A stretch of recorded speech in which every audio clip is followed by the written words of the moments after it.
département bi daanaka ñëpp a ñëw wala am ku ñu yónni waa Ñomre teew nañu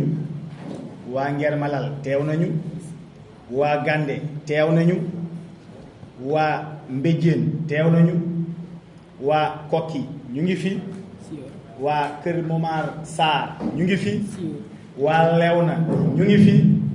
waa Thiamène Kayor ñu ngi fi waa Sakal ñëw nañu waa Ngidila ñëw nañu ñaari cellule teewal leen cellule bi nga xam ne mu ngi nekk Ndaam Pen ak cellule bi nga xam ne mu ngi nekk Njàng Faal waa Ngën Sarr teew nañu waa Njaañ waa Kell Gueye kon yaakaar naa ne département bi commune yu ci ëpp teew nañu te ñi ñëwut it dañoo am ngànt wala ñoo mën a ñëw wante malheureusement à la dernière minute lañu am ngànte woote nañu ci coordination bi it bureau communal bi bureau coordination départementale bi teew nañu fi coordonnateur baa ngi fi trésorier baa ngi fi responsable des femmes mu ngi fi chargé de la formation mu ngi fi ñeneen ñi ñoo bokk ci yeneen cellule responsable des élections mu ngi nee toog mu ngi ci public bi nangul ñëw toog fi donc am aussi c'est chargé du fichier mu ngi ci biir mbooloo mi nangut mu ngi toog fee ci biir pour dire que donc la coordination fu mu toog ni elle est représentative donc li waral woote bi wax naa ko njëlbeen nga uniquement donc conférence de presse pour leeral te ci leeral gi nag kàddu gi nañ ko distribuer ku nekk am na pàcc bu mu ci bu muy développé te ku koy njëkk a def mooy le trésorier donc monsieur Pouar. asalaamaaleykum mbooloo mi maa ngi leen di nuyu kenn ku ne ci turam ak ci santam di nuyu également la presse. voilà donc man la Boiro nekk trésorier général de la coordination départementale de Pastef Louga nekk également responsable de cellule ci Grand Louga. alors li waral jotaay bi tey mooy conférence de presse bi li Cordo Fall wax rek mooy am ay ponk yoo xamante ni suñuy frère de parti wax nañ ko temps yi passé def seen conférence de presse am ay tuumaal yoo xamante ni teg nañu ko ci suñu coordonnateur bi mooy Aliou Fall donc ñun tamit coordination bi gis ni war nañoo leeral mbir mi man nag li tax ma jël kaddu mooy dafa fekk ni que man yàlla dafa dogal ni man damaa fekkee bu ñuy taxawal parti bi fii ci Louga ba jamono buñ toll nii te ñoom nee nañu les membres fondateurs du parti Pastef les Patriotes fii ci Louga ñoom ñoo demandé la démission pure et simple du coordonnateur départemental Aliou Fall ce qui est quand même archi faux parce que ku dégg li Cordo wax léegi cité na fi presque une dizaine de communes ñoo xamante ni ils sont là représentés et sont tous des responsables de section communale wala boobu responsable section communale yooyu ñoo leen fi yëbal beneen bi mooy les membres du bureau de la coordination également ils sont ici présents ñoom ñëpp ñu ngi fii toog en tout cas ñu ëpp ci ñoom je peux dire même les membres fondateurs on a atteint en tout cas le quorum parce que man mi membre fondateur là keroog bu ñuy fal bureau coordination départementale bi yàlla dogal man Boiro toogoon naa fa Ndiak Sarr toogoon na fa Aliou Fall mii toogoon na fa Kader Fall toogoon na fa Abibou Poli toogoon na fa Lamine Bodian toogoon na fa Medoune Ñaan Diop ak Senior Gueye Senior Macky Gueye ñun 9 personnes ñoo fa toogoon bis boobu te lu waraloon toogaay bi mooy avant may ñëw ci lu waraloon toogaay bi damay wax d'abord li fi andi parti bi yàlla moo dogal ni mu jaarale ko ci loxo Abdoulaye Sow miy toog ñu koy wooye Laye Sow Laye moom moo fi andi parti bi boobu man ak moom dañ doon ànd yàlla boole ko itam ak Ndiak Sarr ñu xamal ni ko am na benn waa joo xamante ni mu ngi Louga tudd Ndiak Sarr Pastef rek la gëm ak Ousmane Sonko ci la ñu fexe ba am ay contact Ndiak Sarr boobu Ndiak Sarr mu ngi loué projet Pël boobu foofu la loué woon ñu woote fa suñu première réunion Pastef Louga ñu ngi koy tenir ci projet Pël jamono jooju ñi fa toogoon ñett dong ñoo des ci parti bi maanaam ñoo xamante ni ñi gënoon actif ba bu ñuy monté bureau bi mooy Laye Sow man Boiro ak Ndiak Sarr première réunion bi ñun ñetti ñooñu ñoo nekk di continuer ba tey abandonné wu parce que ñeneen ñi nag dañoo tiitoon parce que ñu ci ëpp ci ñun ab jàngalekat lañu woon ñeneen ñi vie engagement Ousmane Sonko bi ñu ragal est-ce que duñ leen ci dàq bu baax ñooñu ñu bàyyi ñun ñu continuer alors bi ñu demee élection législative mooy en 2017 boobu man mi ak Ndiak Sarr ak Kader Fall ñoo demoon recevoir Ousmane Sonko ci station Olivia bii boobu Ousmane Sonko dafa quitté woon Ndar pour ñëw Louga parce que boobu nag Louga fii tonton Madiaye Mbodj lañ dugaloon ci listu législative yi alors tonton Madiaye Mbodj aussi quitté Dakar ñëw Louga ñu ànd ak moom def tournée bi ba def point de chute bi au niveau du garage Dakar ba fa lañ defee point de chute ba boobu nag Pastef Louga weetoon na lool bi loolu pare élection législative boobu ñu am 400 et quelques voix amuñu woon sax 500 voix au niveau départemental je vous dis bien on n'a même pas 500 voix alors que le département compose 17 communes donc pour vous dire que jamono boobu c'était pas facile alors bu ñu jàllee loolu boobu nag ñoom Aliou Fall yëpp ñu ngi ci biir mais on n'a pas de bureau alors ce jour-là bi ñuy jël si élection kii resaay man la laay soo woowoon ma dem tribunal jëli résultat yi envoyé ko laay soo envoyé ko waa copie donc c'est ça l'histoire alors bu ñu paree élection législative yàlla dogal na Ousmane nekk député alors ñu ne léegi vu que bariwuñu c'est vrai mais dañu war a yaatal parti bi léegi pour yaatal parti bi il faut kenn ku ne ci ñun xam lan la occupé ci parti bi donc il faut ñu commencer ca kaw mooy la coordination départementale donc coordination départementale boobu bu ñu ko taxawalee ba pare il faut que kenn ku ne ci ñun ñoo xamante ni yor nañu responsabilité ci biir coordination bi ñu installer cellule loolu c'était dans le cadre de yaatal bi ñuy wax alors bu ñu defee loolu ba pare ñu woote réunion ba mooy ñi ma cité nii sànq mooy 9 personnes yi fa nekkoon bu ñu àggee Aliou Fall mi moo nekkoon le président de la séance moo doon présider séance bi li may wax nii Ndiak Sarr xam na ko bu baax du ko musa wetti ba ilaa yow bi nii alors Aliou Fall moo doon présider Aliou Fall présenté nu structuration bureau départemental bi jamono jooju 8 personnes la woon alors ci la ñu ne il faut ñu commencer d'abord par le coordonnateur départemental Aliou Fall mu ne poste yaa ngi nii léegi dañuy commencer par le coordonnateur départemental alors kan moo bëgg a nekk coordonnateur départemental ñun ñu fi toogoon ñëpp de A à Z kenn ku ne sëgg di raay bopp bi di ruslu c'est ça l'histoire 2 minutes personne ne s'est prononcé ci la Aliou Fall ne en tout cas de comme que kenn waxul man de bëgg naa koo jiite c'est ça l'histoire man bëgg naa koo jiite ci la Kader Fall ne waaw Aliou de am na expérience bi parce que jamono jooju Aliou nag mu ngi jiite fii ci Louga syndicat ba pare di jiite aussi centrale syndicale fii ci Louga ba pare nekk le président de la commission d'administration du crédit mutuel au niveau du département de Louga Kader Fall mu ne Aliou Fall am na expérience bi Ndiak Sarr mu ne way Aliou Fall moom bu dee presse la moom am na habitude di wax ci presse mun na wax vous voyez donc ci la ñuy tabb Aliou Fall mi le coordonnateur départemental ñu toftal ci Ndiak Sarr automatiquement alors bi ñu nee léegi secrétaire administratif Kader signalé wu ñu jox ko Kader plus son adjoint man bi ñu nee trésorier général ma signalé wu ñu def ma trésorier général toftal ci Médoune alors ñoom nag noonu lañu constitué bureau ba pare ñu commencé liggéey boobu ay ñoom Abbas Ndiaye ñi ngeen di dégg nii di rëy la mais yëpp boobu ñu ngi bes du ñàkk loolu mooy dëgg ñeneen ñi ngeen di gis ni yëpp ñeneen ñi ñu ngi ci Moustapha Diop c'est ça l'histoire xamuñoon sax luy Pastef jamono jooju alors bu ñu defee loolu ba pare léegi ñu commencé structurer ay seen Aliou Fall bi bokk nañu njëkk a installé cellule ca montagne man Ndiak Sarr moo installé suma cellule fii ci ancien route Ndiak Sarr itam ñu installé ko cellule yaakaar naa Pa Moussa mii moo demoon donc ñoom tey ñoom ñoo ne parti bi yaatalu boobu ñoom Mamadou Thiam ñëwuñu alors ñu liggéey bu am solo ci parti bi jamono jooju ñuy yaatal man ak Aliou Fall boobu noonu man ak moom kese ñoo ci yoroon moyen de transport kii yor oto man ma yor scooter dam am na ci Louga sax ñu doon reetaan parce que ak oto Aliou Fall ak scooter boor bi la ñu yor te loolu mooy lu am c'est ça en réalité l'histoire tey dañoo dem ba ñoom Abbas Ndiaye bi ñu ñëw boobu jamono centre culturel man laa njëkk a gis Abbas Boubou Ndiaye boobu Birame Souleye Diop mooy l'administrateur du parti ak Khalifa Ababacar Sarr ñoo quitté woon Ndar àndaale carte membre Pastef Louga boobu laa musa jot carte membre Pastef Louga Birame Souleye Diop teg ko ci loxo Laye Sow mii Laye Sow teg ko ci sama loxo ñoom Abbas keroog laa leen ñu bëri keroog la ñu am carte membre ci centre culturel Birame Souleye Diop validé suñu coordination départementale demandé ñu à ce que ñun itam ñu fi nekk mun nañoo am possibilité yaatal parti bi ci la ñoom Pa Moussa mii ci la ñu ñëw ñu organiser benn réunion ci montagne Pa Moussa ñëw Khady mii ñëw Abbas Boubou Ndiaye ñëw Cheikh Diallo Diène ñëw boobu sax Thiam ñëw ñoom ñu ñëw ñu yaatal def Abbas Boubou Ndiaye adjoint Pa Moussa moo nekkoon le responsable de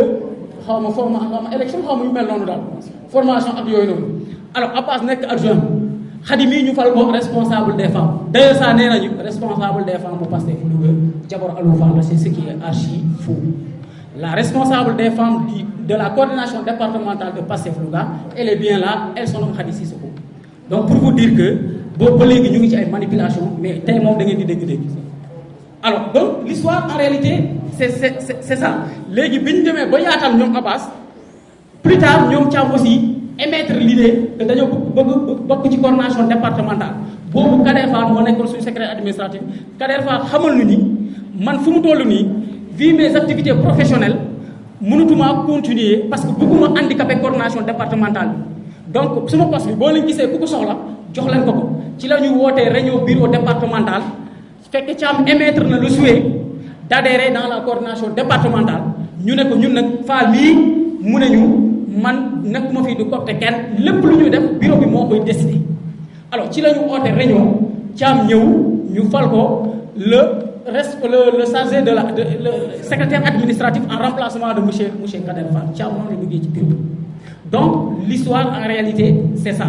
tey nag kenn ku ne di tey micro di wax di n'importe quoi sur la personne de Alou Fall bu dee yaatal lu ñu woon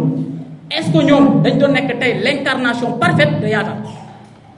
dama leen koy laaj rek bu dee yaatal lu ñu woon est-ce que ñoom tey dañ doon bokk ci coordination bi ba beew di jaay loo xamante ni tegul fenn di jaay aussi racisme boo xamante ni tey bu dee ab tubaab moo ko doon def ñun ñëpp ñu ngi def ay statistiques di wax lu neex te c'est des Sénégalais aujourd'hui comme nous qui se permettent de faire ça c'est ce qu'on déplore et je vous dis aussi également ñoom amuñu benn légitimité ni légalité pour demander la démission du coordinateur départemental parce qu'il n'avait pas atteint même le quorum non seulement au niveau départemental mais également dans le bureau de la coordination et que le quorum aujourd'hui est atteint donc man lii laa amoon loo xamante ni bëggoon naa ko leeral. ci fàttali maa ngi tudd Papa Moussa Sy nekk responsable de la formation dans la coordination départementale nekk ci biir Pastef responsable de formation de la zone nord bi ëmb Louga Saint-Louis ak Matam nekk membre du secrétariat national à la formation di jiite cellule Médina Salam 2 alors Médina Salam 3 donc li ñu fi dajale tey après intervention Papis Boiro damay ñëw tout simplement par rapport ak déclaration bi nga xam ne Louga ñun ñëpp seetaan nañ ko ñëpp déglu nañ ko te ñu bari ci ñun ñaawlu ko par rapport ak wax ji déjà dans sa forme violence bi mu àndal mais aussi par rapport ak idées yi nga xam ne ñi ngi ko doon développé mu nekk ay idées yoo xam ni ce sont des idées yoo xam ne méngoowul ak Pastef ni ñu ko xamee Pastef li muy jàngale ak Pastef li mu doon ndax ñun nag dañu yor parti boo xam ni ñu bëri dañ ñu naw par rapport ak li ñuy incarné par rapport ak projet de société bi nga xam ni moom lañ yor ku topp Ousmane Sonko tey da nga ko topp ci fitam topp ko ci jomam topp ko ci xam-xamam waaye surtout da nga ko topp ci yaram donc loolu mu nekk ay valeurs yoo xam ni sont des valeurs du parti bépp militant aussi war ko wane Pastef les Patriotes nekk tamit un parti ouvert boo xam ni c'est ouvert à tout le monde sans discrimination aucune amul discrimination bu war a jugee ci religion amul discrimination bu war a jugee ci race amul discrimination bu war a jugee ci terroir amul discrimination bu war a jugee ci sexe boo xam ni war na feeñ ci biir Pastef les Patriotes loolu la texte yi wax dans son article 6 ci statut yi tey nag bu ñu gisee ay ñoo xam ni ñi ngi woote woo Pastef ba pare di tenir yenn déclaration yi daf ñuy metti loolu moom moo waral ñu génn def déclaration pour wax ak Lougaatois yi mais surtout pour éclairer la lanterne ci ñi nga xam ni peut-être ñi ngi leen di manipuler parce que xamuñu li xew exactement d'abord ñoom dañu ñëw ni dañuy demander la démission du coordonnateur départemental Aliou Fall sama premier point d'abord c'est pour dire que ñoom amuñu benn légitimité pour demander cette démission parce que sur tous les plans ñoom dañu minoritaire boo jëlee sur le plan des membres fondateurs parce que ñoom dañoo ni membres fondateurs yi ñoom ñooy demander la démission de Aliou Fall mais soo jëlee les membres fondateurs Boiro def na léegi l'historique c'était 9 personnes ci biir 9 personnes yooyu ñoom seen conférence de presse 2 personnes ñoo fa toog am na sax koo xam ne dañ ko bëggoon laaxaale ci biir waaye moom dafa ñibbi waaw donc 2 personnes sur 9 atteindront le quorum pour demander la démission du coordonnateur Aliou Fall. boo leen jëlee également sur le plan de la représentativité du bureau départemental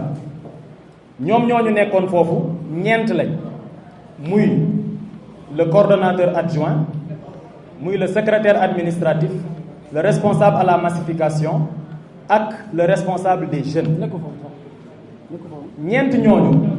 ce n'est même pas la moitié du bureau départemental parce que bureau départemental bi nag bari nañ le coordonnateur mi ngi fa trésorier mi ngi fa ak son adjoint man je suis le responsable de la formation le responsable des élections mi ngi fa le responsable des femmes mi ngi fa le responsable du fichier mi ngi fa le responsable des élections mi ngi fa et j'en passe donc 4 personnes ce n'est même pas la moitié du bureau départemental donc foofu aussi ils sont minoritaires bu fekkee ñëw nañ tamit ci département bi parce que Aliou Fall c'est le coordonnateur départemental pour nga demander sa démission il faut que aussi nga am l'adhésion de toutes les communes tey bu ngeen xoolee fii toutes les communes sont réunies amul bu manqué Louga 17 communes la am toutes les communes sont là ñoom bi ñuy def seen conférence benn commune moo fa toog benn responsable de section moo fa toog te encore je mets des guillemets pour demander la démission de Fall donc foofu aussi ils sont minoritaires donc légitimité bi ñuy woote d'abord il faut que Lougatois yi xam ni ñoom amuñu ko te ku xool table bi di nga gis ne effectivement ñoom amuñu ko donc beneen point bi mooy ci seen déclaration am na wax yu bari yoo xam ni wax nañ ko ay tuuma jëmale ko ci coordination départementale bi pour légitimer encore seen demande bi si njëkk mooy nee nañ depuis 2019 la coordination départementale tenirul benn réunion loolu moom boroom xel buy xalaat sax dina xam ni lii mënul nekk ndax coordination départementale boo xam ne après les élections de 2019 bokk nga ci vacances agricoles patriotiques organiser nga ñaari don de sang accueillir nga fi le président Sonko fii def nga organiser nga ay cellules installer ay cellules def nga plusieurs activités yoo xam ne ce sont des activités de Pastef activités yooyu yëpp Lougatois yi gis ko teg ci seen bët yow nga bëgg a wax ni ak activités yooyu yëpp dañu ko def sans tenir une réunion loolu mën na nekk xanaa membre coordination bi moom ay jënd leen yoo xam ne bu ñuy organiser dara ku nekk day toog fee rek ñu SMS-ante après ku nekk jug daal def dara donc wax jooju déjà depuis 2 ans tenir une réunion wax jooju déjà c'est faux dernière réunion bi ñu mujjee tenir sax sama kër lañ ko tenir man te jël naa suma téléphone woo ñenn ci ñoom ni leen ñëw leen ci réunion bi waaye ñëwuñu donc loolu ci beneen preuve la pour wane ni wax jooju c'est faux beneen wax bi nga xam ni tamit du dëgg mooy nee nañ dafa am membre yu ñu excluroon du bureau départemental te ba léegi dugaluñ leen may fàttali ni membre yooyu dañu boycotté woon la coordination bi nga xamee ni boycotté nañ la coordination bi remplacé leen ñoom loolu la ñuy woowee exclusion mais effectivement am na benn communiqué bu jóge ci COPIL bi wax ñu dugalaat leen ci biir bureau bi fii may waxee ak yéen nii membre yooyu ñi ngi ci biir instance bureau départemental bi mennum secrétaire administratif bi moom moo quitté démb xaw ma bërki démb moom moo quitteel boppam pour des raisons que j'ignore waaw mais ñoom ñooñu ñëpp ils sont représentatifs dans les instances du bureau départemental loolu tamit may wax ne tamit beneen wax bu dul dëgg la bi ci des mooy nee nañ aussi Aliou Fall le coordonnateur dafay coopter ku ko neex di ko dugal ci biir bureau bi ma wax ni cooptation boobu amul parce que ñoom li ñu wax mooy ku war a dugg ci bureau bi dañu war a def assemblée générale d'élargissement pour nga dugg te ñooñu di ko wax ñoom duggeewuñu noonu ci bureau bi Papis Boiro leeral na ko léegi kii di secrétaire administratif Mamadou Thiam bi mu bëggee dugg dans le bureau départemental dafa ñëw ni damaa bëgg a dugg ci biir bureau bi ñu wax ko Aliou Fall le coordonnateur Aliou Fall ni c'est pas moi qui décide c'est le bureau ñu def réunion de bureau ci biir salon Aliou Fall foofu le bureau bi tànnee Mamadou Thiam comme secrétaire administratif parce que ki yoroon poste boobu muy Kader Fall moom dafa ni woon dafa soxla temps parce que activité professionnelle la mayatu ko muy gérer loolu. kii di Abbas Boubou Ndiaye moom tamit ci salon Alioune Fall lañ ko defee responsable à la massification parce que bi ñu jógee ci rencontre boobu ñu defoon centre culturel avec Birame Souleye Diop ak Khalifa Babacar Sarr et cetera dañu def la première assemblée générale d'élargissement man ci assemblée générale d'élargissement boobu laa nekkee responsable de formation ci jour boobu dañu désigner Abbas Boubou Ndiaye non pas comme responsable à la massification mais comme mon adjoint avec un autre professeur de philosophie qui sert au nouveau lycée monsieur Kébé ñooñu ñoo nekkoon samay adjoint bi ñu demee ba ci kanam moom mu gis ni poste responsable de formation bi mu nee na man ni ma koy yoree baax na amul benn reproche boo xam ni war na ko ci mën a def léegi mu ni moom daal ci responsable ci massification bi la gën a gis boppam mu wax ko Boiro bi Boiro wax ko Alioune Fall ni moom amul lu mu ciy décider c'est le bureau qui décide ñu organiser réunion ci salon coordonnateur départemental Alioune Fall daal di dugal ci ordre du jour bi que Abbas Boubou Ndiaye dafa bëgg a jóge ci formation ñëw ci massification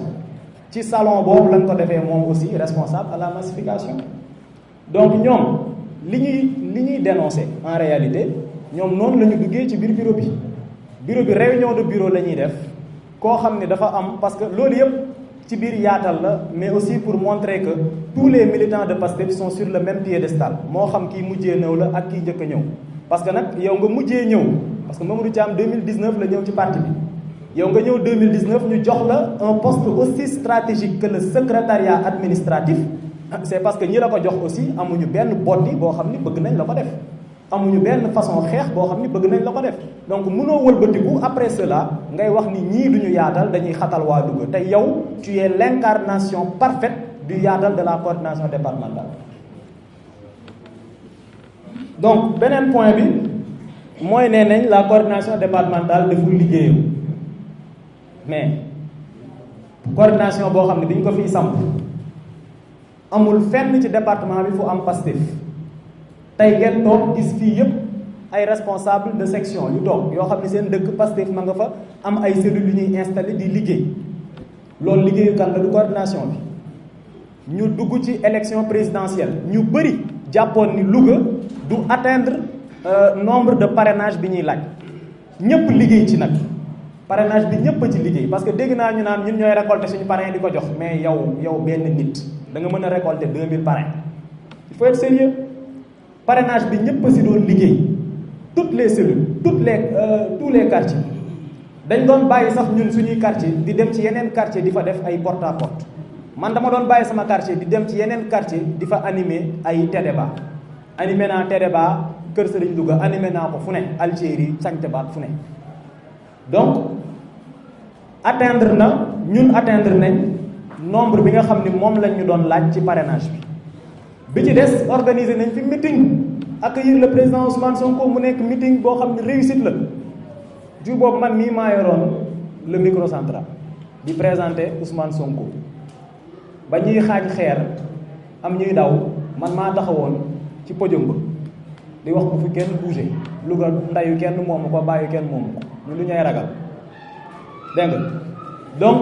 ñun aussi loolu mu nekk pari boo xam ni réussir nañ ko beneen élément bi mooy am na activité yu bëri yoo xam ne aussi coordination mi ngi koy def muy des activités sociales ci temps wu corona bi hôpital régional bii may nañ ko fi ay masque ak ay thermoflash am na activité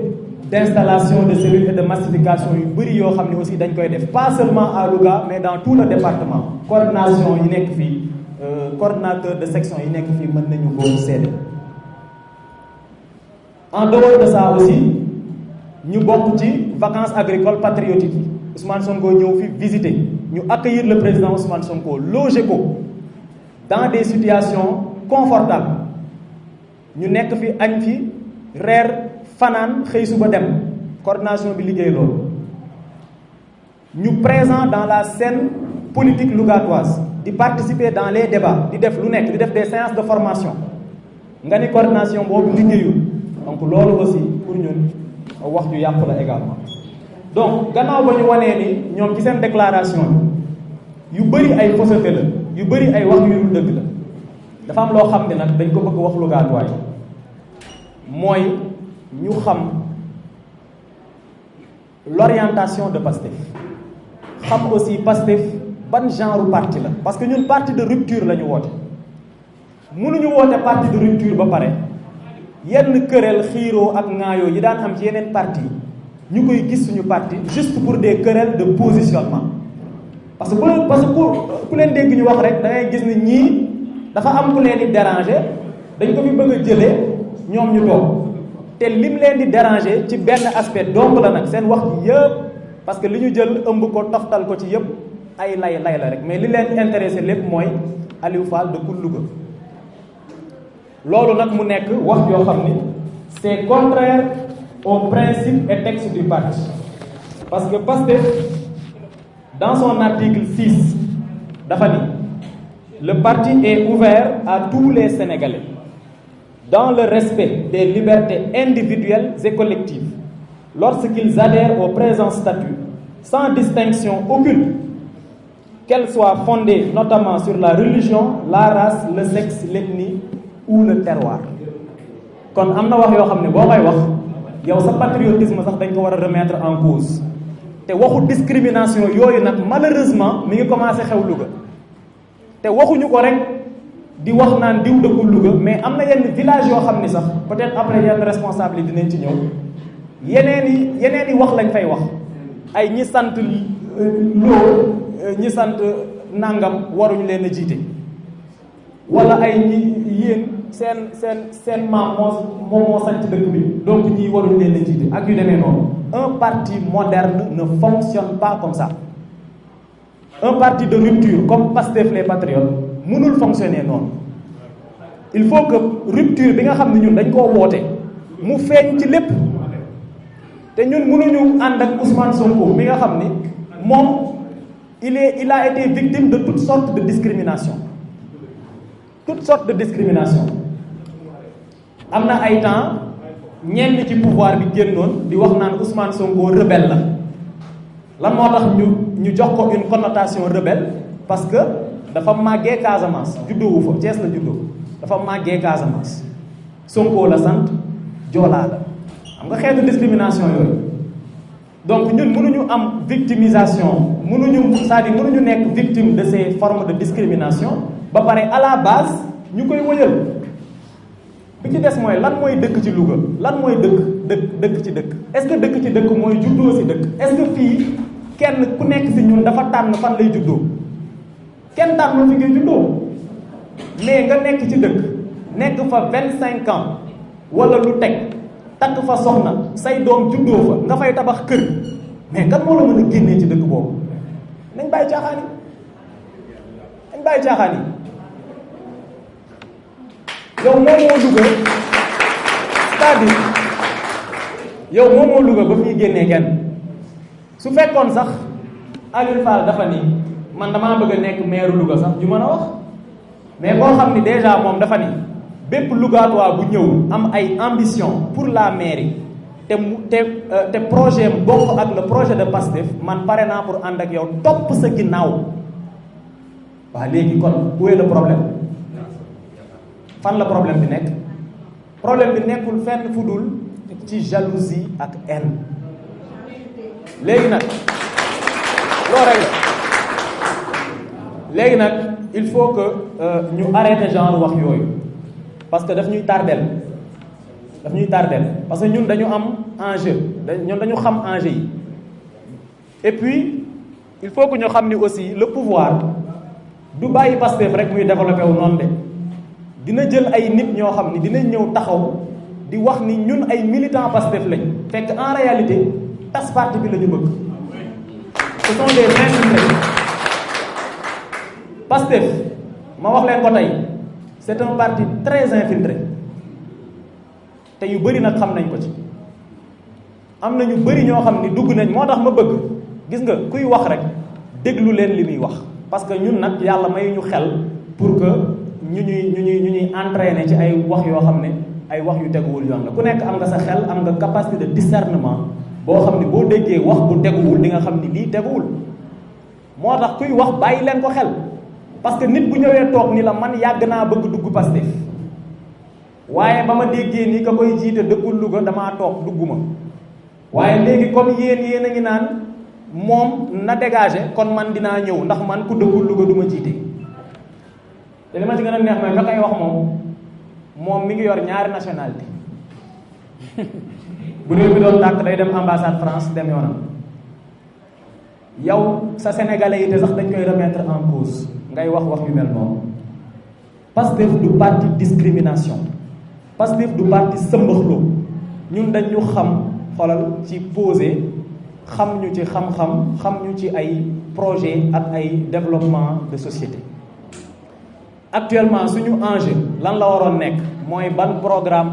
communal la ñu am pour suqali Louga ñun ci loolu la ñuy liggéey la coordination départementale nan la ñuy fexee ba jeunes yi nga xam ne amuñu ay carte électeur ñu mën a dem bindu dans les listes électorales loolu mooy suñu enjeu nan la ñuy fexee ba ñi nga xam ni comprendre ñu liy daw ci réew mi ci xeetu corruption ci xeetu façon malversation bu nekk nan la ñuy fexee ba yee askan woowu pour ñu jël seeni responsabilité nan la ñuy fexee ba ñi nga xam ne ñi ngi Louga te ñu bàyyi ñu xel du ñu ay militant du ñu ay politiciens mais ay kilifa lañ ñu bàyyi ñu xel trop nag nan la ñuy fexee ba ñooñu du ñu def luñ ñuy xeebe loolu moom moo war a nekk suñu défi loolu moom moo war a nekk suñu enjeu parce que bi affaire yi xewee am na benn kilifa du ma tudd turam ci kër diine yi fi nekk bu ma woo ni ma man am naa lu ma metti trop ndax du ma seen militant bu fës certes waaye dama leen di bàyyi xel te am na wax yoo xam ne su ma ko déggee daf may tiital am ñeneen ñu ma woo ñoo xam ne peut-être ñoom dëkkuñu Louga maanaam ñoom juddoowuñu Louga xëy na liggéey moom moo leen fi indi mais yàlla def na ñu nekk ay nit ñoo xam ne ay nit yu am influence lañ loolu yàlla moo koy def ay nit ñu am influence leen ay nit ñu déglu leen ay nit ñu respecté leen ci dëkk bi mais am na ci koo xam daf ma woo sax di def benn genre blague mu ne ma man de bëggoon naa ñëw de waaye dafa am yu may dégg de su mbaa duma ñëw ñu naan ma dëkkoo Louga xam nga genre affaire yooyu donc loolu ay frein la ci massification parti bi te parti bi àndul ak loolu képp ku koy wax di ko jëfe di ko dëggal naan ay doomu dëkk bee defar dëkk bee dëkk ci dëkk bi tekk ci dëkk bi am fi njariñ moo ko gën bàyyi leen seen caaxaan donc ñooñu ñëpp dañ leen di freiner te ñun aussi bëgguñu loolu pour le parti donc ñuy wax ne parti bi tey li mu soxla mooy plus de rassemblement loolu lañ soxla am na ñoo xam ne peut-être ñu ngi dox ay médiation ci suuf xëy na presse bi yëgu koog affaire yooyu tey problème parce que mënoon na bañ a yegg ci presse bi mënoon nañ ko waxtaanee ci suuf ba yenn divergence yeeg bu fekkoon ay principe la dinañ ko mën régler mais problème bu si xol duggee maanaam ay haine ay problème mu mbañeel parce que diw dëkku feek yu demee noonu dafay naqaree régler bu congrès jotee nga ni man damaa bëgg a jiite la coordination su fekkee Aliou Fall dafa bëgg a nekkaat mu ni man damaa bëgg bu fekkee bëggul nekk keneen ñëw toog ñu voté ko démocratiquement ñu continuer liggéey mais continuer di wax ci média yi ay diw na fi jógee loolu c'est pour ternir l'image du parti te yow mi koy wax xam nga intimement ni lii ngay wax nii mënul am effet ndax mënoo wax périer def lu la neex ba ki ngay waxal jóge fi mu toog loolu ay caaxaan la ay caaxaan rek voilà léegi nag ma terminer ci benn mbir foofu laay daanele mooy ci élément yooyu ñu bëri ci ñoom parti bi daf leen a dànkaafu déjà te li may wax nii c'est preuve à l'appui daf leen a dànkaafu par rapport ak seen taxawaay ci parti bi am na lettre yu bëri yoo xam ne dafa ñëw pour wax ci seeni discipline ñoom ak taxawaay bi nga xam ne am nañ ko ci parti bi parce que organiser nañ fi benn formation avec l'école du parti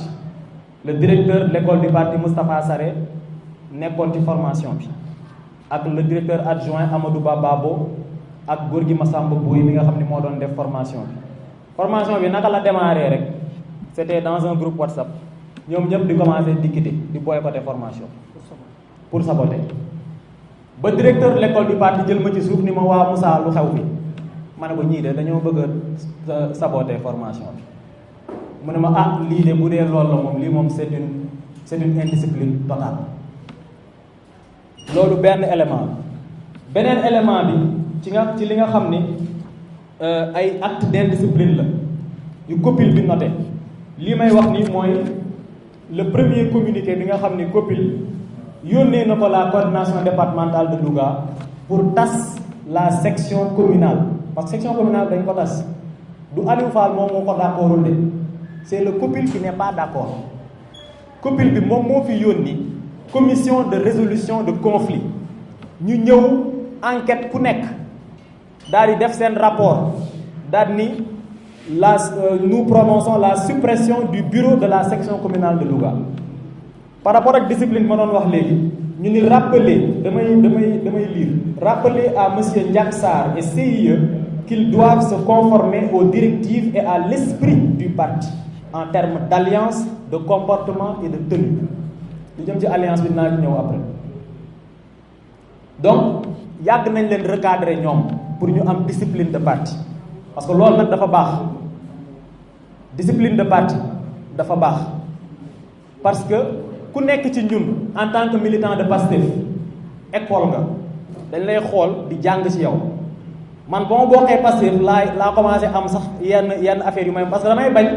ñu naan waa ji Pastef la bokk xool leen ko li muy def xam nga donc loolu il faut que ñun ñu xam ko déjà par rapport ak suñu taxawaay nit ñi du ñu xool li ñuy wax mais dañuy xool li ñuy jëf lan la ñoom dañ ciy jàng moo tax discipline de parti nekk élément bu am solo beneen acte d'indiscipline bi mooy comme ni ma ko waxee léegi la section communale de Louga dissoudre nañ ko mais teewul ñoom ba léegi ñu ngi continuer di def ay actions au nom de la section communale de Louga lii ma yor fii bu ko presse bi soxlaa mën nañ leen ko jox ay communiqué la yoo xam ne ci comité de pilotage de Pastef la jóge l'administrateur du parti signé ko am na ci boo xam ne sax c'est le président Ousmane Sonko lui-même qui l'a envoyé di ci wax ne la section communale de Louga, je cite, a été déclarée nulle et de nul effet di wax ne secrétariat national à la massification dana ñëw installé waat une nouvelle section en loolu leer na mais pourquoi ñu insister di forcer c'est-à-dire ñun Pastef ñëwuñu fi pour ay poste wala ay leneen ñun xamoon nañ ñu avant Pastef di am fenn nañ télé avant Pastef kon soxlawuñu siiw ci parti bi mënul ñu yokk dara ñun ñoo ciy def suñu xel di ci def suñu xalaat di ci def suñu temps di ci def suñu énergie parce que dañu bëgg changement parce que dañu bëgg suñu réew parce que dañu am ay conviction mais bu fekkee poste tax na ngay boddi ay textes wala ngay rejeter ay textes du parti wala ngay ñàkk a respecter l'administrateur du parti yow dañu war a xoolaat sa patriotisme te seen discours da ko ciy dégg beneen avertissement bi ñu leen def mooy ñoom ci seen éléments yi am na ci ñoo xam ni mës nañu émettre l'idée de s'allier avec l'APR ci ay élections locales ñoom ñu wax ne élections locales yi ñoom ñoo ko wax ñenn ci ñoom ñu ni élections locales yi importance bi mooy ñu am ay conseils donc mën nañu jël ci ñenn gars yi dugal leen ci yenn liste yi su ko defee l'essentiel mooy après ñu dugg ci mairie bi nekk conseiller di liggéeyal Pastef mais ñun nekk conseiller c'est pas une finalité ñun man de bañ a nekk conseiller moo ma gënal ma nekkee ko ci liste waajoo nu mu tudd le maire la Moustapha Diop wala Mamour Diallo donc loolu idée la boo xam ne ñoom wax nañ ko dans une réunion boo xam ne ñi ko fekkee ñi ngi fi toog ñoom boo leen ko laajee bu ñu ko weddee ma xam ne ñoom du ñuy julli bu ñu ko weddee ma xam ne du ñuy julli idée boobu du génn ci bopp un vrai patriote du fa génn du ko sax xalaat d'ailleurs rapport bi nga xam ni commune bi daf ko yónnee sax dañ ko ci bind damay lire dañu bind ni monsieur Ndiak Sarr CIE avoue bu fekkee jàng ngeen tubaab xam ngeen luy avoue mooy d'accord naa ni maa ko def waaw nangu naa avoue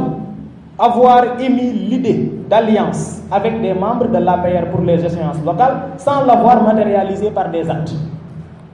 lii c'est un fait ñoom gën ñu nekk patriote mukk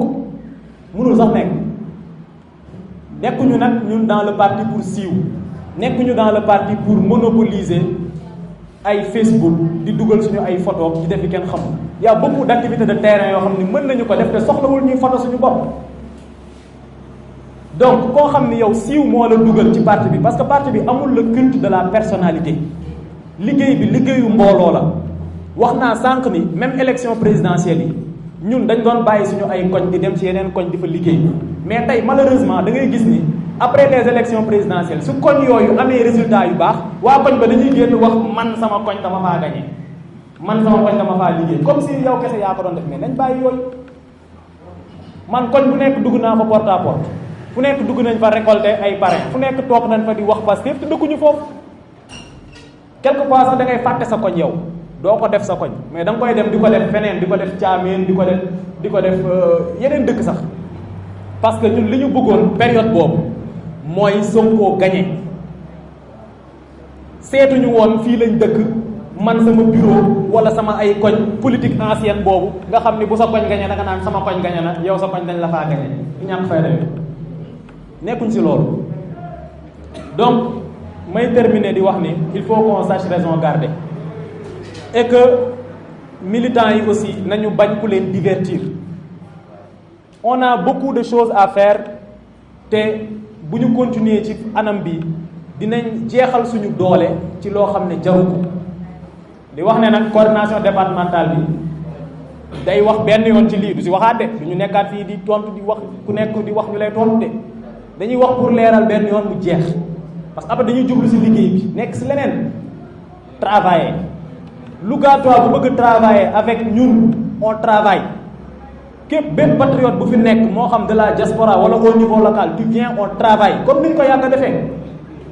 le chien aboie la caravane passe. man maa ngi tudd Khady Sissoko man maay responsable des femmes au niveau départemental comme que nag am na lu ñu teg aussi ci responsable des femmes bi il faut man tamit ma leeral ndax gis ngeen vidéo yi yéen ñëpp mi ngi circulé damay commencer nag man ci sama dugg ci Pastef ndax man ku ma xam fi ma bokk ci Louga man du ma ko ni iri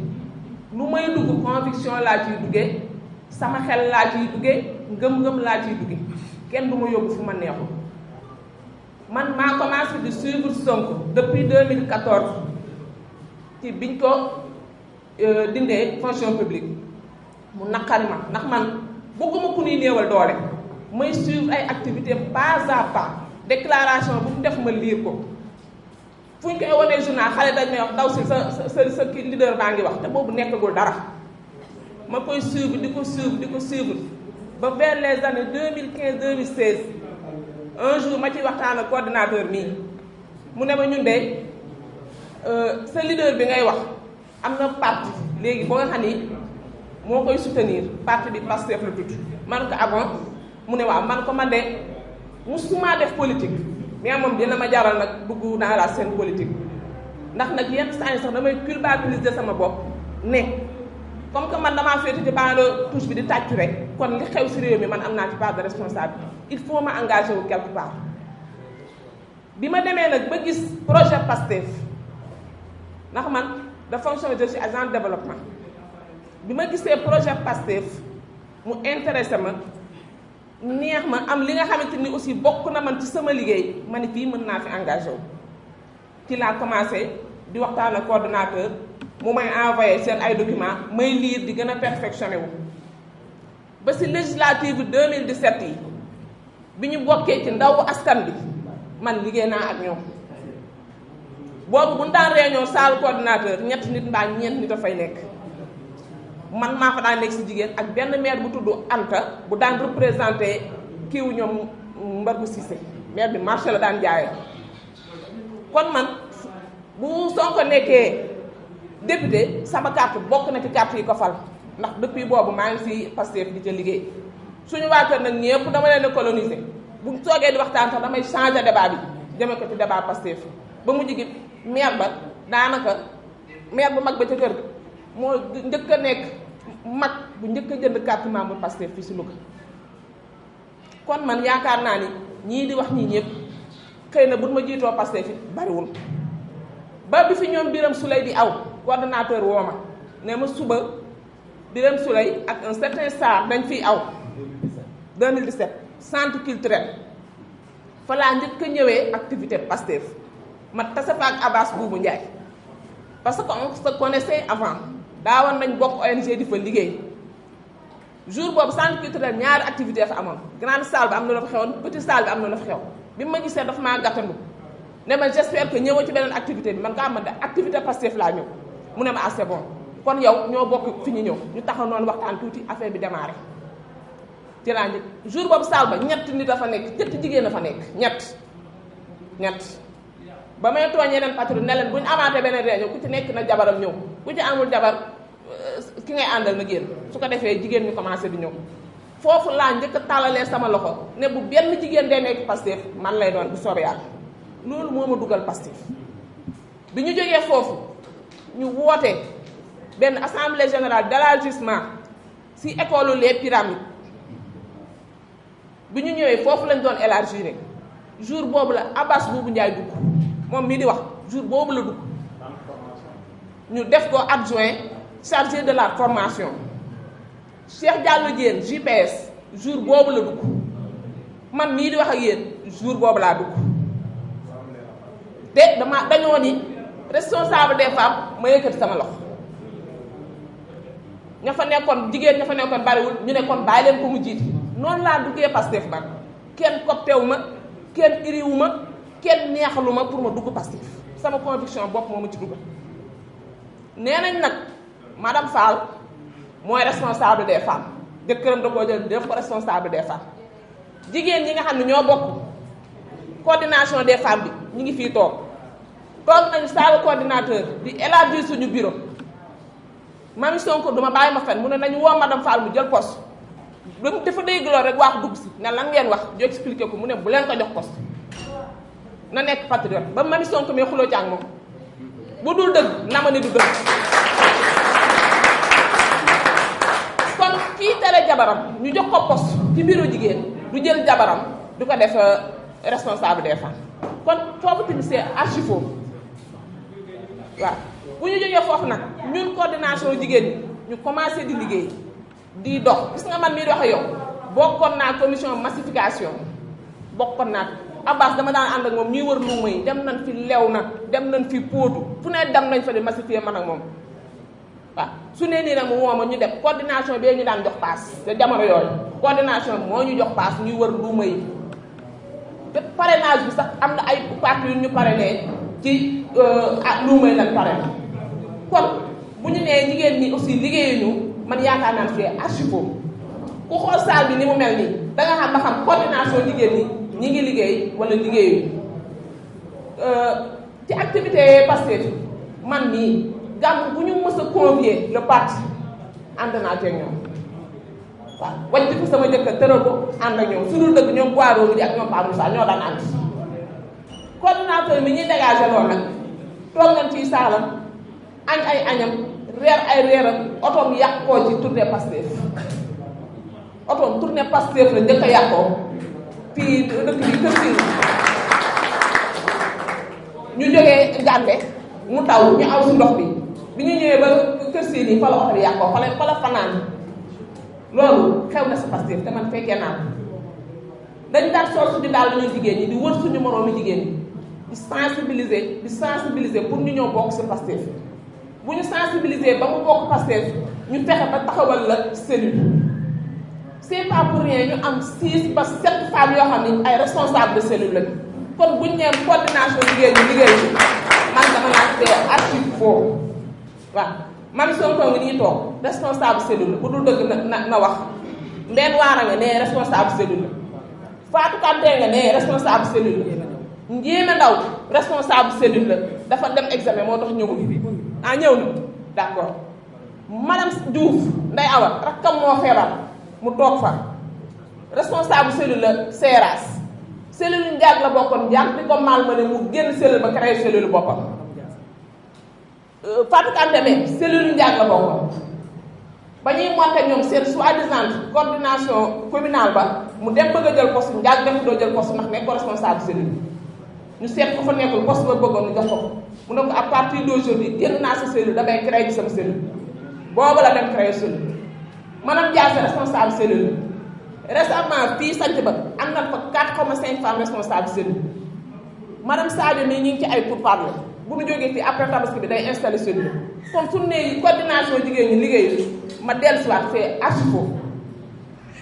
bu ñu jógee foofu nee nañ aussi Louga amul MOJIP effectivement Louga amul MOJIP mais ñi ngi si tànk MOJIP MOJIP mooy mouvement des femmes ni ko région yëpp amee incha allah dinañ ko amee parce que nag dafa nekk parti boo xam ne c'est très organisé ñun ñi ci nekk dañoo am kilifa ñun coordination départementale de l'AFPE dañoo am kilifa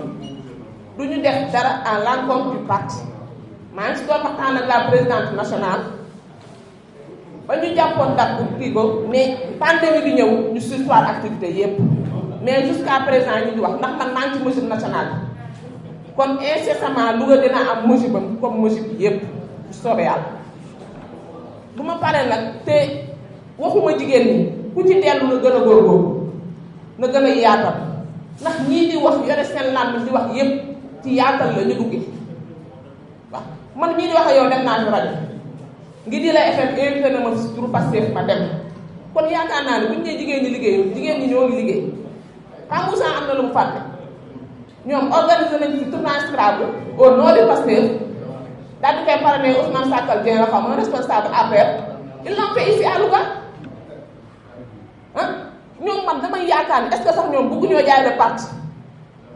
parce que boo nee nag sa noon numéro 1 Mamour Diallo Sonko foofu alliance du fa am man de du ma ca bokk bu ñu demee nag ba naan ñoom ñoo ko wax bu ñu demee cavalier seul au local parce que du am dara nañ allié wu ci Mamour Diallo dama ne ñii est-ce que wér nañ wala suñu wéree est-ce que ay patriote lañ gis nga patriotisme suñu borom moo koy séddale nit du ko xëcc doo ko jox sa bopp yàlla mooy def patriotisme ci nit yàlla mooy def don de soi ci nit yàlla mooy def nangu ci nit gis nga nag li yàlla def nañ ko nangu yaakaar naa fii ñu toll ñu nekk ay jeunes ne dañuy changer système di dellu ca ñoom maam naan pël du jiite naa rek tëgg du ànd ak pël yooyu moo war a jeex ci suñu Sénégal gi suñu bëggee rupture bi am jaam du jiite goro yooyu fii man ku fi sa maam dawal ba jàpp sama maam yow bett nga ndax jàppoo ma waaw léegi man bu ma terminé nag te tànn lu ma loxo jigéen ñi nga xam ne ñoo ngi Louga ñëpp waaw man Khady Cissokho responsable des femmes tàllal naa loxo jigéen ñëpp ci Louga fu mu mën a bokk comme ni ñu ko waxee camp gauche ak camp droite tàllal naa ñëpp loxo parce que nag coordination communale bi di xëcc mënut a génn ci biir département bi te ma responsable départemental la responsable départemental sax bu ñu àggee ca congrès wallaahi bu ma bëgg mën naa koo seet parce que bëgguma ci tur ndax man li may mel ne naa ko pare bëgguma ci alal ndax li may jariñ maa koy ñaq bëgguma ci place ndax boo demee ba àgg premier virage li la dese nga dee bariwul nee naa leen Sénégal ku fi am 50 ans gudd nga fan lii ñuy vivre ku am 50 ans gudd nga fan waaw ñoom nag xëy na ñoom la place ak tur jaaxal mais ñun jaaxaluñu wax ñun ba ñu juddoo démb lañ war a am nañ ko fekk nañ suñu papa yi stable toog mën ñoo yor ba macha allah yàlla suturaal nañu tamit ñu am nañ suñu gañ-gañ kon ñun yaakaar naa Pastef bëgg projet bi moo ci dugal mais du poste du dara encore une fois maa ngi tàllal ñëpp loxo ndax heure bi ñu toll du heure division dañoo war a booloo liggéey la main dans la main ñu teer tëral yi nga xam ne amul benn solo kii njaawala ak kii pël la avancé le Sénégal nañu joxante loxo ñu ànd liggéey Pastef bu fekkee li ñuy wax dëgg la suñu. Je suis le coordonnateur de la section communale de Thiamène, Aliou Khoudia Fall. donc tey lu ñu fi indi yaakaar naa daanaka wax nañ lépp donc damay résumer rek comme que temps bi bëriwul waaw du rappeler brièvement rek Pastef Thiamène Kayor man la fan la jógee ak fan la ak ñu expliqué donc ñun ay ndaw lañ woon waaw nekkoon Thiamène nag nekkoon Dakar bi du koy nekk di yàgg ñu gis ne Ousmane Sonko bi ngi commencé di dugg ci politique bi Pastef bi ngi commencé di nekk pourquoi pas ñu xool la ñuy def tamit ba jëmbat ko suñu gox bi Thiamène Kayor donc si loolu lañu waxtaan si ak monsieur Modou Diaw mi ngi actuellement Maroc ay jeunes ñu commencé di liggéey ba monté section bi fële si Thiamène te ban koy monté yaakaar naa Aliou Fall déplacé woon na ñëwoon moom mi ngi ni mën na témoin ñu monté suñu section commencé di liggéey di monté ay cellules mais comme may wax rek dama bëgg résumer rek comme yu métti yi dañoo démarré woon ak métti ñu wéetoon si loolu waaw wéetoon nañ si loolu nag si liggéey bi parce que ay xale lañ woon ñi ñuy gis ñu wàcc ci terrain bi di ñafe affaire bi di métti mais ñu ànd ak gëm ba tey jii passé egsi fi mu egsi donc comme li Olof Njaay di wax rek bu sotti bëri borom quoi donc si loolu noonu lañ dem ba si jëmi jamono ay mag yoo xam ne si tey am na ku nekk si kaw boo xam si mi ngi leen doon boobu Moustapha loolu tudd waaw mu nekk si diaspora bi am ay mag yu monté foofu noonu pour di ñu jéem a fustiger wala di ñu jéem a yàqal suñu liggéey mais ñun dañ leen woon suñu ñëw ñu ànd liggéey ensemble mais nanguwuñu loolu parce que dinañ ñun ay xale lañ te ñu nangu ay xale da leen jiite te yaakaar naa discours yooyu noonu dafa war a nekk ay discours yoo xam ci waruñu sax ci koy wax bu fekkee da ngay réclamer moom ne yow patriote nga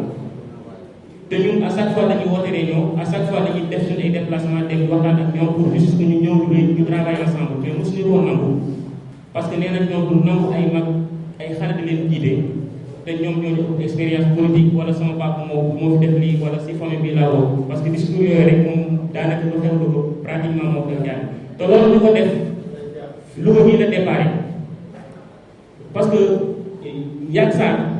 ak Abbas Boubou Diallo def nañ seen déplacement ñëw ba Thiamène Moustapha Lo moo leen monté ñu ñëw Thiamène nag am moo def ay mag bu doon sax ay jeunes lañ monté ma waaw parce que ñoom cellules yi ko ci créé Thiamène nekkul sax ay cellules yu valable parce que dañuy dugg si benn kër maanaam famille bi la ñuy fekk mu toog njaboot gi woo ko ñu monté ko cellule ñu ne loolu cellule la parce que ñun cellule ñu koy monté mooy lan premièrement dañuy def démarche waxtaan ak ñoom ban nangu jox ñu seen accord bu ñu d'accordee ñu monté leen cellule waaw mais ñoom bu ñu ko def dañuy dikk ak force yi te loolu nekk na loo xam ci tamit lu tax lu ngay def mooy lan rien que pour ñun ñoo gàllankoor parce que bu ñu déggee ñun ñu ngi bëgg a créer benn cellule si benn gox dañ fay jëkkalante ak ñoom créer fa ab cellule te loolu aussi nekkul loo xam si lu rafet la mu dañ koy ñaawlu bu baax ndax boo gisee keroog seen conférence de presse bi leer na bi seetaan naa ko ki ñu fi yabaloon muy Lamine Cissé mu nekkoon loo xam si bu ma respecté la woon discours mu tenir aussi dama si am gàcce parce que fa ma ko tegoon ndekete nekk foofu quoi fa ma ko doon xoolee gisuma ko foofu parce que yow moom bi wax nekk musul nekk Pastef moom mi ngi wax PDS jóge dem APR dem si Bougane Gueye tey jii teeraan na si Pastef c'est-à-dire que boobu nekkul koo xam si tey mu vrai patriote nekkul moom vrai patriote parce que keroog boo muy wax sax dafa am gàcce ndax boo xoolee si discours am si giwul sax koo caméra bi wala si giwul sax di wax parce que duñ doon wax ba tuddee les membres fondateurs de Pastef moom dama gis réaction mais dafa am gàcce parce que ñun dañoo yàgg def déplacement dem wax ak moom mais ndeke lu ñu wax ak moom lépp nekkul loo xam ci lu ñu doon wax nekkul lu mu gëm te loolu aussi ñun Thiamène Pastef Thiamène Kayor je suis le coordinateur te ñu ma siy àndal di liggéey bu ñu demee waaw les membres fondateurs yi nga xam si ñoo nekk Thiamène bu ñu demee ba ne ma Aliou Khoudia mënatoo bàyyi du ma sax xaaj donc damay démissionné parce que man ngor laay demee bien vrai que ñun ay ndaw lañ mais ñun lépp lu nga xam si tey jii Pastef les patriotes maanaam test yi nga xam si tey jii si lañ war a sukkandiku duñ ko mos a violé dañ respecté test yooyu noonu te képp kuy ñëw si ñun tamit dañ daan ubbil suñu bopp suñu ay porte parce que ñun mosuñoo tëjal suñu ay porte kenn parce que parti Pastef nekkul parti d'ouverture la quoi nekkul parti boo xam ne dañ koo tëj dañ koo fermé te ñoom luñ bëgg mooy lan bëgg nañ fee dégal dafa nekk teg fa loo xam si affaire de tendance ak ay problème yoo xam si tey jii ñun dañoo yàgg a xeex loolu sa Thiamène parce que Thiamène ñëpp benn la te maa ngi woo waa Thiamène yëpp di leen di xamal que ne Pastef Thiamène Kayor du mi ngi leen di woo si liggéey bi te mi ngi leen di woo tamit ngeen jàppale jeunes yi nga xam si ñoo ko jiitee parce que nekk avenir Thiamène yaakaar naa si jeunes yi la reposé wu mais pas ñi nga xam si ay politiciens la parce que ñoom comme ni ko Pape Moussa waxee sànq maanaam même si pouvoir bi am na ay stratégie yu mu teg mooy lan dana def tur ba dugal ay gens yoo xam si dañuy wax nañu ay patriotes lañ alors que ay faux patriotes lañ si Pastef rien que pour ñu créer ay division rien que pour ñu créer ay problème Pastef te ñun loolu yàgg nañu ko fexe parce que élection présidentielle la woon ba tey ñu xeex loolu ba tey jii te yaakaar naa incha allah rabi Pastef Thiamène Kayor dana gën a vigilant te dana gën a aussi vraiment nekkaat si li nga xam si la nekkoon mooy liggéey maa ngi remercié ci nekk di wax ni man la Serigne Dieng le coordonnateur de la section communale de Sakal donc ci turu Sakal laay waxee la coordination la section Sakal Pastef de Sakal a été créée le 26 septembre 2018 délégation moo jógee fii Louga Ndiaye Sarr dirigé ko ak Pape Moussa Sy ak Pape Saïd Gueye ñoo ñëw Sakal ñu installé la section communale bi ñu ko fa installé le 26 septembre 2018 ñu liggéey ñu am un responsable de la massification du nom de Lamine Diop un enseignant très dynamique def planification di installé ay cellules ñuy dox amul benn problème rien que ces 2 derniers mois de mai ak mois de juin on a installé 7 cellules maintenant le mois passé le 29 mai dafa am problème bu am au niveau de la section communale de Sakal te problème bi ñu koy indi pour kenn pour Abbas Boubou Ndiaye dafa ñëw Sakal dina lay installer une cellule te alors il n'a pas ce droit nous en tant que section communale Pastef de Sakal nous avons la prérogative d'installer la cellule à Sakal parce qu'on est compétent dans le territoire dans la circonscription administrative de Sakal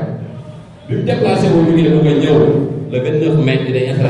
installer cellule ma ne ko non tu ne vas pas installer la cellule ici c'est à la section communale de Sakal d'installer la cellule. Tu es responsable de la massification, on va vous inviter, tu peux venir, mais tu ne vas pas installer une cellule. Parce que texte yi ñu wax ko leer texte yi ñu wax ko leer article 1 règlement intérieur de Pastef def nii cellule bu koy installé il faut adresser une information au niveau de la section communale à défaut de la section bu dee amul nga def coordination bu coordination amul nga def au niveau de commune. Donc c'était à la section communale de Sakal de superviser l'installation de la cellule des cellules qui se trouvent dans la commune de Sakal. bi mu ñëwee mu am tiraillement ma ne ko non ñun on ne va pas su fekkee cellule yaa ko installé si au niveau de Sakal ñun on va pas reconnaître la cellule da ngeen def Thiamène da ngeen koy war a Thiamène si Sakal on ne va pas du ko nangu mu ne non amul problème j'ai donné la prérogative d'installer la cellule ma ne ko non ce n'est pas une prérogative ça revient de droit c'est à nous d'installer la cellule loolu la ko finalement les sages ñu wax ñu arrondir les angles pour ma commencé installation cellule pire encore quand on a commencé l'installation de la cellule te li may wax nii man laxatuuma wax naa su groupe ci bureau bi il était président dem na position jéem na défendre kon li may wax nii dama koy répété waat rek laxatuuma bi ñu commencé installation de la cellule parce que ñoom ils avaient en projet ils avaient en tête d'installer 2 cellules bi ñu ñëwee ñu préparé les cartes d'identité ils ont commencé à appeler les gens mais j'ai vu que pratiquement ils étaient à temps ñu cité ñëpp majorité ba nekk ñëpp ma ne ko non ça ne va pas se passer ainsi pour nga mën a nekk membre de la cellule dañ lay identifier ñu xam ne kan nga ñu mën laa identifier mais ñu toog fii Moussa Diop wala ma benn tur ñu def ko non bien vrai que parce que privilégie le consensus bu fekkee consensus amul ñu dem for noonu la ñuy def mu ne Abbas boobu je parle en connaissance de cause mu ne non texte yi amul fenn fu mu wax nii bu ñuy installer cellule da ngay teew mën nañoo nekk fan nga mën nga bañ a teew mais ñu jox la ci cellule ma ne ko bu dee loolu dañ koy yomb na nit na tëdd ci néegam jël ay carte d'identité installé chaque minute di cellule bu fekkee amul identification loolu c'est trop facile man bi bureau Sakal yow Sakal maa ngi Sakal am na nit ñi yokkal xaw ma leen il faut que ñu identifier leen ñu mën leen a xam mais mënuloo jógee Louga gën maa xam ñi dëkk fii Sakal mënul nekk c'est pas possible il faut que les identifier d'abord te loolu la position boobu laa jël ba finalement benn cellule lañu mujjee installé parce que 2 jours lañ bëggoon moitié yëpp nekk il faut que c'était absent pour dire que problème am na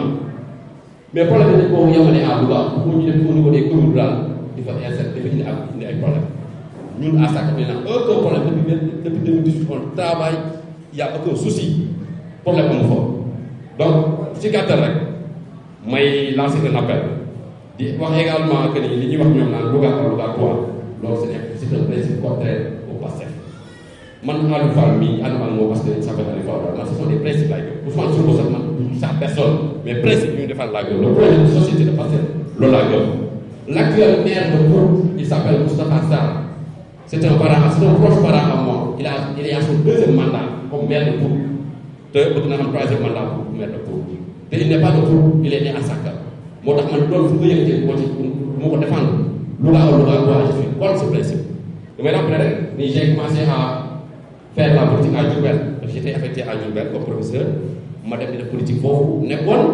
le secrétaire général adjoint au niveau de la section communale Pastef de Diourbel donc le titulaire nekkoon Ibrahima Diop ñu bokkoon benn école au lycée d'enseignement général mais dañu may yaatal je faisais campagne avec le trésorier général de Pastef Matar Sène on faisait porte à porte ñu dem di campagne te dëkk moo Diourbel ñu yaatal ma man su ma ñëwee fii ci Louga dëkk ci ko département bi Louga ñuy bu xatal ñi nga xam ne dañ fi nekk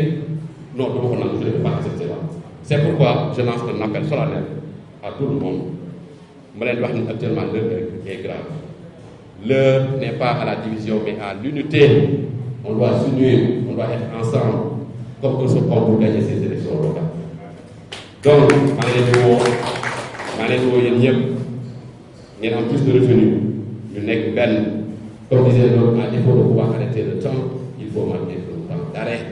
et faire une analyse profonde de la situation économique dans laquelle se fait Louga. Le PASTEF est en train de se déchirer, de se déchiqueter à cause des gens qui ne maîtrisent pas les principes de PASTEF.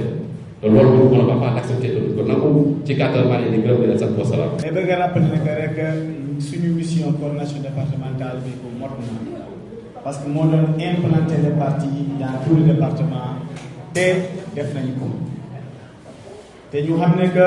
ñun ñu nekk ñu fii pour di xuloo di xiiroo di ŋaayoo liggéeyal PASTEF moo tax ñu teew fi tey liggéeyal projet PASTEF moo tax ñu teew fi tey kon xiiroo ak ŋaayoo di demaluñu kanam te tey li ñu war a def mooy li gën a urgent ci ñun mooy ñu waajal suñu élection locale yi nga xam ne ñu ngi ciy dem yaakaar naa c'est ça les urgences suñu urgence mooy lan protéger le projet PASTEF suñu urgence mooy lan protéger le président Ousmane Sonko pour mu jusqu'en 2024 suñu urgence mooy lan liggéeyal Pastef xam ne Pastef rek moo tax ñu nekk fii mais pas ay culte de la personnalité parce que man sama jëmm ji du dara ci Pastef du dara compté wu sax wante lépp Pastef laa dégg koy jox te may terminer par tendre la main à tout le monde tous les patriotes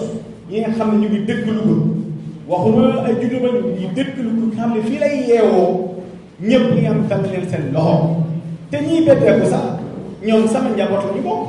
parce que sama njaboot la ñu bokk te war nañoo delloo si seen xel ñëwaat dellu si njaboot yi ànd ak ñoom ñu liggéey ngir jëm ñu Pastef foofu laay